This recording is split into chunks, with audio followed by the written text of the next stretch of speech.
A buttercream painting artist is someone who creates art using buttercream frosting as their primary medium. This type of art typically involves using a palette knife or piping bag to apply the buttercream onto a canvas, cake, or other surface. To create a buttercream painting, the artist will mix different colors of buttercream to create the desired shades and hues. They may use techniques such as blending, layering, and texturing to create depth and dimension in their artwork.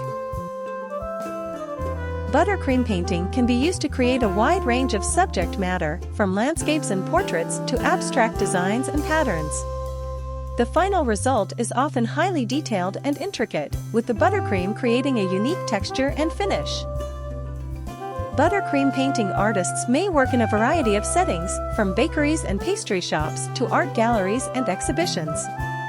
They may also share their work online using social media platforms to showcase their creations and connect with other artists and enthusiasts.